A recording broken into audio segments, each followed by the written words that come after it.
Hello and welcome to A Journey to Awareness. Are you ready to take a voyage to the uncharted places within you, where you will be guided to ways to heal your wounds, look at your life choices, release your fears, and take control of your future? Stick with me through these podcasts and you will take the most exciting adventure of your life, the journey to you.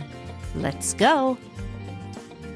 Hello and welcome. I'm Shauna Hoffman. I am so excited to welcome today's guest on the podcast. Let me tell you a little bit about Lauren Abrams. She's the founding member and managing partner of the law offices of Lauren Abrams. She has been exclusively protecting the rights of employees for over 22 years. Her heart and her practice is built around protecting the rights of others. But it is her podcast, 52 Weeks of Hope, that brought me to invite her on the show. A weekly podcast where you hear from thought leaders, activists, elders, and other visionaries who share their journeys through difficulties and uncertainty, emerging knowing that we don't have to do this life thing alone.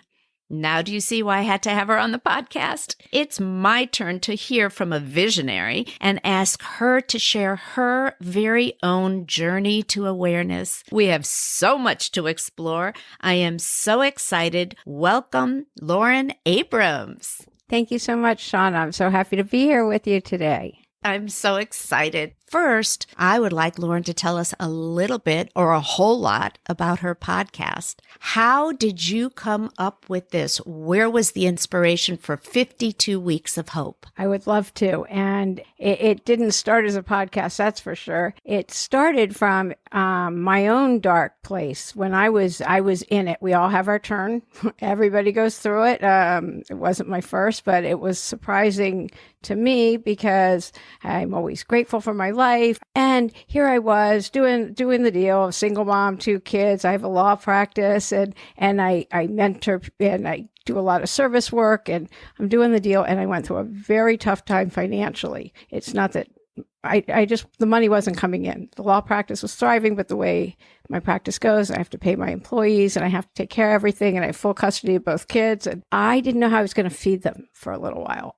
I don't keep secrets. I make sure somebody knows what's going on, but it was bad. And you get through it. We get through these things. We just do. I did the best I could. Anyway, so it was my turn and I was going through it and I just was like, are you kidding me? Here I am showing up every day, doing what I'm supposed to do. And I was just kind of shocked by the whole experience. And I went through a hard time and I went to my spinning class with my favorite instructor. Her name's Angela, and she now has her own studio that opened right before the pandemic. It's called Army, AARMY. But Angela is like, you close your eyes, and I'm always in the back row. It's pitch black, and the music's blaring, and she's so motivational. It's insane. It's like, can you close your eyes? Can you see your dream? If you can see it, it's not big enough. And you walk out of there knowing you can do anything, even if you don't know what it is. And anyway, I had one of those, a class left in your Keck. I don't know how to speak QUEQUE. I never know how to pronounce that word. But I had some classes left and I was in there spinning and she's doing her Angela thing and I'm crying in the dark spinning. And all of a sudden she said, I don't know who I'm talking to right now, but somebody needs to hear this. And she did her Angela thing and I'm crying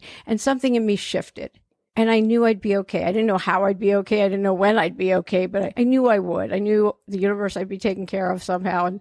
But I got through it. And once I got through it, like we do, we all get through everything, is my experience, no matter what it is. When we're in it, we don't think we will, but there's always a sliver of light. As long as we tell somebody and don't sit and not tell anyone is what I think is one of the keys. But anyway, I thought, what the hell was that? I look back, I was like, what the hell is that? Is this what life is? We go through these things, we come out of it, we go through another, and then we have joy, of course, and stuff. And then we get old and we die. Like, what the hell? And so I decided I was going to go and ask a person a week for a year. I would just interview a person a week for a year and say, okay, you've lived a lot longer than I have. What have you learned?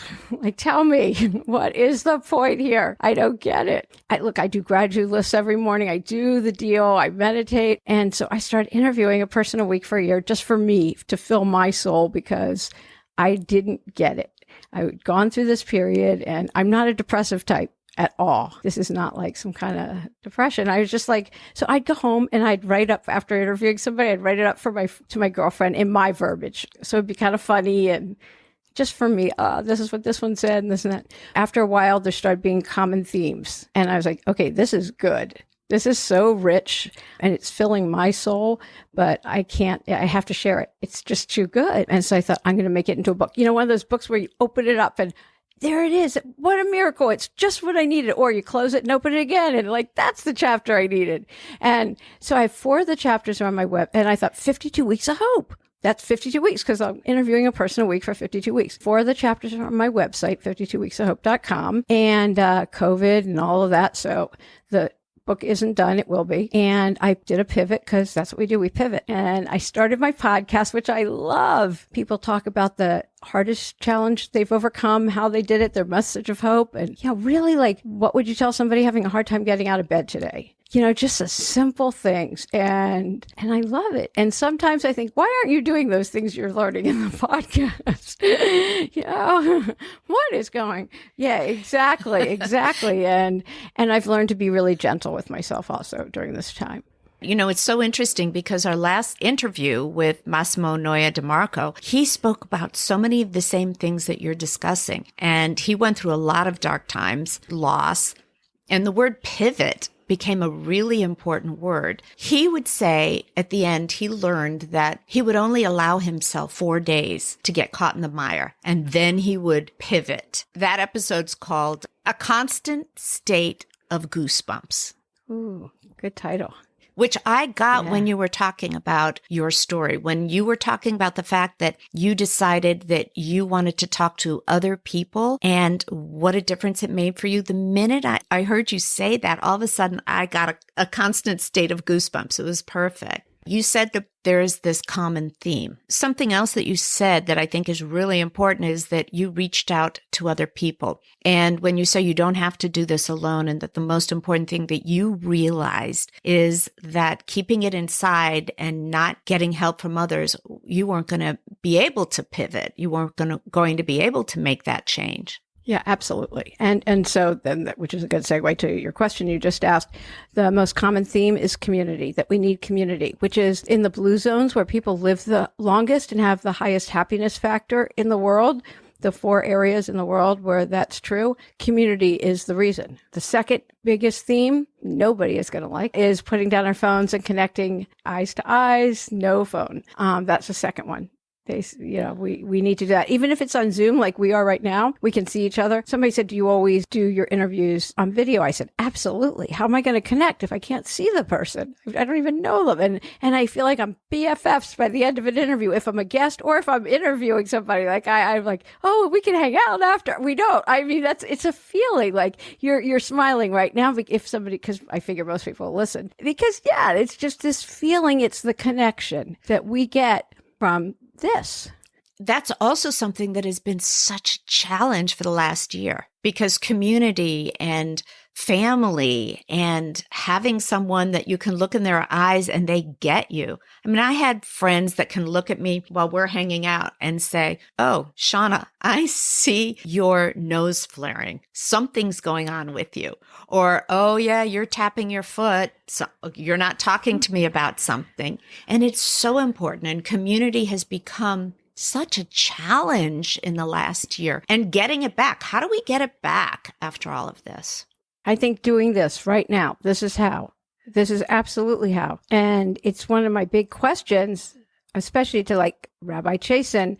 I talked about that because he has an entire congregation. Or I've talked to a lot of religious leaders. So they have communities. I talked to Imam Jihad Turk, which was a learning experience because I called him an Iman, which means faith. Anyway, it's one of the two. So I and I expected him fully garbed and he looked like a dad, like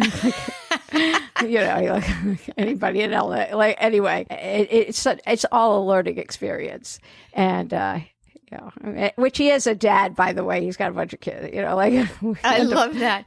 What the listeners can't see right now, and one of the things that I love about people, and Lauren is one of them, is that when she smiles, which she has been doing through this whole podcast, her eyes close. And to me, that's one of the you get the squint when you smile really big. To me, that's one of the most endearing things about someone. So I'll grab a picture, everybody, and put it up so you guys can all see Lauren.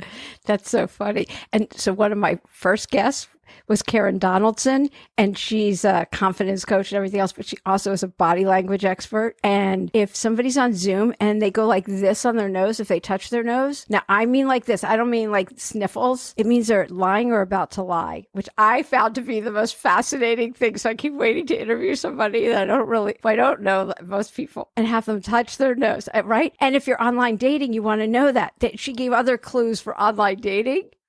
About like you can tell if they're into you or if they're not. She does stuff like for women's magazines, I guess, like how you can tell with celebrities with their body positioning if they're into each other, if they're sleeping together, and like stuff like okay, that. That's hysterical. You're going to have to, right? You're going to have to let me know which podcast that is. It's Karen Donaldson. It's on my website. Okay, everybody, I'll put that up on the Facebook it's so group fun. Too. Well, plus she does really, really great confidence coaching. It's a great episode anyway, just for confidence and how to walk in a room, and even if you're not feeling it, but she tells you how to feel it.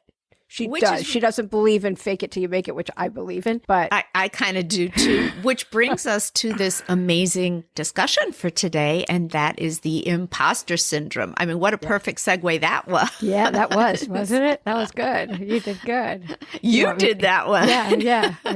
Well, talk to us about the imposter syndrome. I've had a few people bring this up lately, and for them, keeping the confidence, presenting yourself with total confidence on the job or even at a date or even with your family when you're having an argument, but inside feeling like you are not truly presenting yourself in a genuine way. Okay, so I think the imposter syndrome is the getting found out. Oh my gosh, they're going to find out I'm not all that. Or I would walk around 10 years practicing law. I remember being in the courthouse going, oh my God, all these people think I'm a lawyer. I am a lawyer. I went to good schools. I put myself through. Yeah. But it's that whole, I'm going to get found out. People get a job and they got this great job, and before they start, they're going to find out that I was like faking it the whole time. But if you have imposter syndrome, you're in fabulous company. You should be really proud of yourself, because Michelle Obama, Maya Angelou, Sheryl Sandberg, they all talk about having imposter syndrome. These great people. And it's after they've made it, they still, like Maya Angelou would say, oh, now that I'm going to get found out. Like way after she was famous. I wrote an article on it, and I did a bunch of research, and to say you have to take a quiz. Nobody has to take a quiz. We know that feeling in our gut. Like that's where I get it. And I think most of us get it like that. Ugh.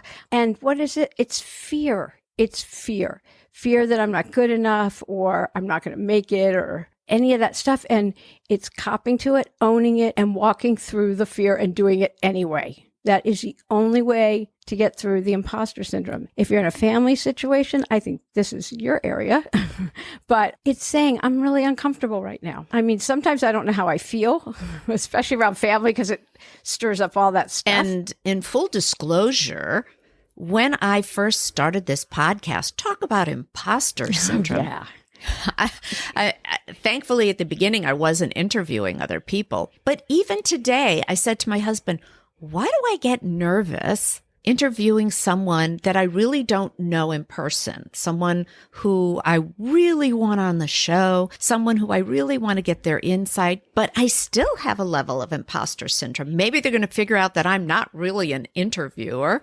And it's funny how each of us have to take a look. So do you think that fear is a good sign of... Mm-hmm. Yeah, it means you care. It means you care. If you didn't have it, you wouldn't care. I really, that's my opinion, but I take that as a good sign. When I get all that nervousness, I've had to speak before, and I just always take that to mean I care. And then I do visualization. I picture myself really enjoying myself, really engaged when I'm starting to really, and doing deep breathing and to try to relax.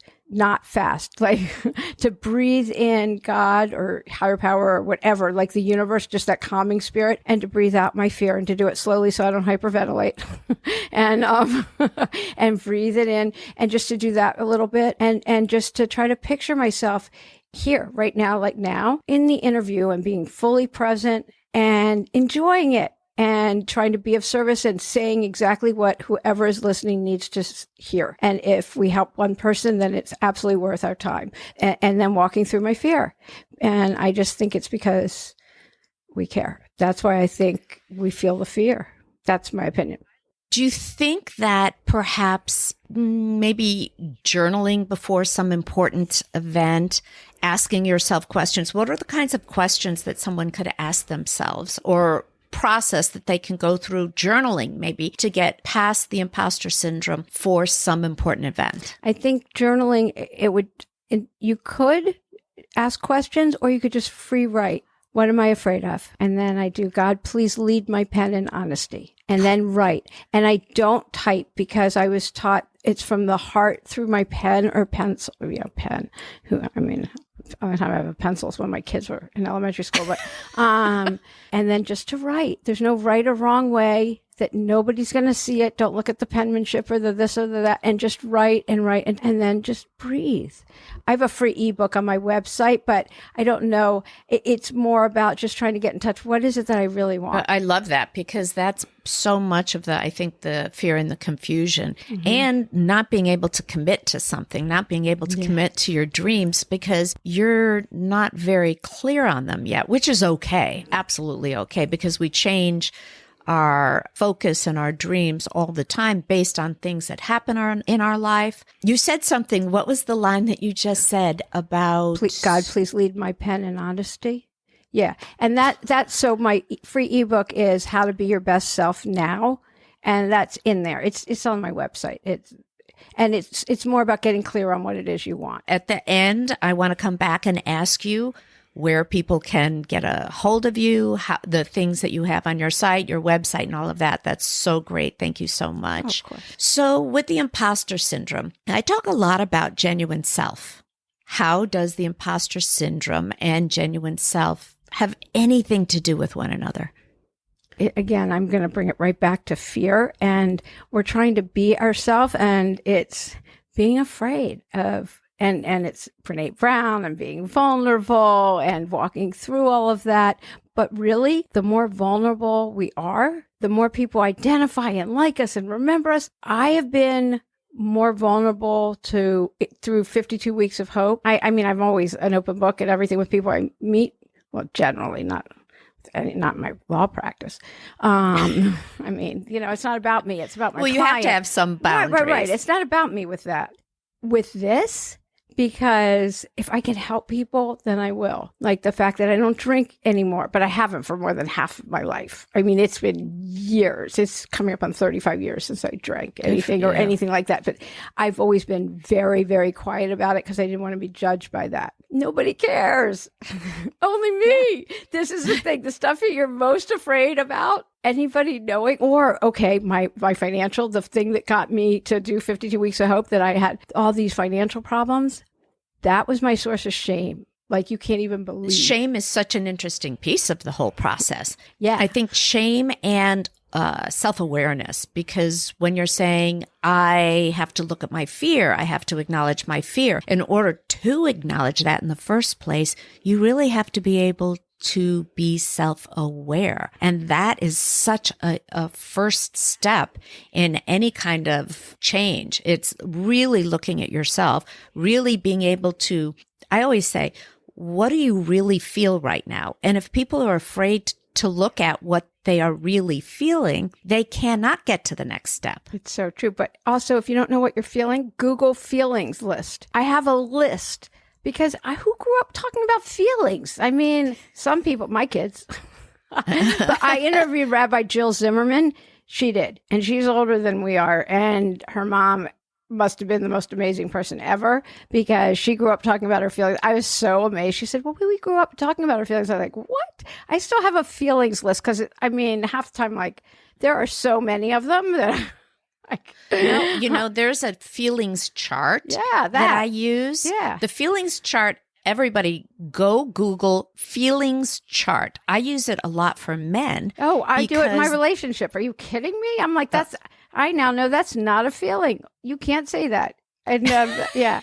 Well, and there's such a difference between a thought and a feeling. And for children don't, just like you're saying, they don't know what they're feeling. So when I pull out the feeling chart, which has all of these cute little faces on it. Yeah, I know that one.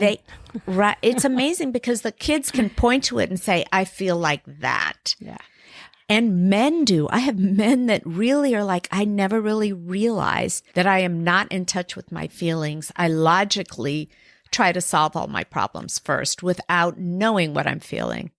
By saying the things that I thought, like my financial, when I went through the financial stuff or anything else, that is me being genuine. And nobody judged me on it but me. And when I clear away all that stuff and that part of me is talking to that part of you, that's connection. That's how we get community, and that's real. That's being vulnerable. That's being genuine. It's so interesting, too, because when you are like that, you can immediately feel when the other person has a judgment. And then you have the ability to see, how do you want to move forward with that person? What kind of relationship do you want to have with that person? I am all about, if you can't be genuine with someone, what is the point? And it's hard in business. It really is hard in business because you do have to sometimes put on a different mask. Mm-hmm. Sometimes. Oh, she's shaking her head. Sometimes. Okay, talk to us. Sometimes. I'm me. I am so me. I might not say, nobody wants to hire a lawyer who was, and actually it had no bearing on the way I practiced my profession. It had to do with my home.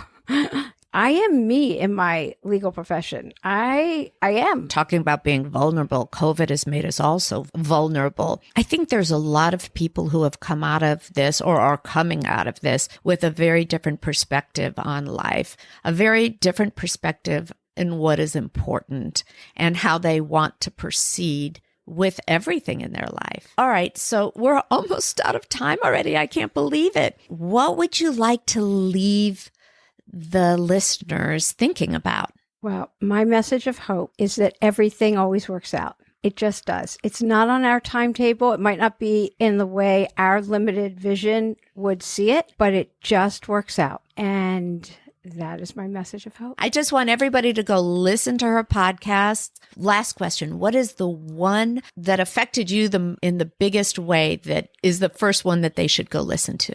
Oh, that's hard because it depends where I'm at any given time. Yeah. I mean, there's so many. Yeah. Each have little like nuggets. Like, I love the end of Jihad Turk. But Rabbi Jill Zimmerman has this, but Karen Donaldson, oh my gosh. And if you're dating, I'm not even dating. I mean, I'm certainly not dating. I mean, I haven't dated in years. Don't worry, Scott. I mean, it's just been years, but I was fascinated why COVID is the best time for dating. I have Evan Mark Katz and Ariel Ford, both talking about it. Like, they are amazing, but I mean, it's not like I was using that. And Evan Mark Katz got very real at the end of his, nothing about dating, about men, single men in particular right now and what they're going through. And that got pretty deep. So I mean, it's so hard to say. And then I have two that haven't come out yet, Mike Alden and Hala, that are so phenomenal. And I mean, they're unbelievable, that are in the next couple of weeks. Perfect. Oh, I'm so excited. All right. What is the best way for them to find the podcast, to find your free ebook? All of it's on the website, 52weeksofhope.com. That makes it so easy. 52, and it's the number 5 too. Yes, it is. 52weeksofhope.com. And there's a new blog post on there that's, I think, my favorite one. There's also one on imposter syndrome if you want to read about it. And there's so much on there. I could talk to you forever. Yeah. Same. And I want to. So, hey, you guys, I might actually, cut the recording and keep her on the video chat. You are such a lovely human being. You bring so much hope to people. Truly 52 weeks of hope. I think I'm going to start listening to it. 52 weeks. I want to do the next year of hope. So I'm going to specifically commit to one a week. Pick a day. Everybody pick a day that you always need a little pick me up. I was talking to somebody yesterday and they were saying that Sundays were always very hard for them in the evenings because of what Monday might bring. So I think I'm going to do my 52 weeks of hope on Friday morning so that I can have an amazing weekend after a week of work. I cannot thank you enough for being a guest on this show. And I hope all of you go out and listen to the podcast. You know what I always say to you. Please be good to yourselves. Please surround yourself with loving beings. Please eat the most amazing healthy foods and drink a ton of water. And in this time, get a lot of sleep. Be genuine to yourself. I thank you for letting us into your lives this week. And I look forward to popping back in again next week. Thank you for joining me today on the Journey to Awareness podcast. My hope is that you leave this podcast inspired, fired up, and ready to take that next step on the magical journey of self-awareness. And then you come back and join us again. Oh, and if you can do me a quick favor and please leave me a 5-star review over on iTunes. I gain so much from reading the reviews and getting feedback from my listeners. Thanks again for spending your time with me today. Be sure to visit me on my Facebook page, Working on Me, and on my website, workingonme.com, for past episodes and insight into the fabulous journey to you.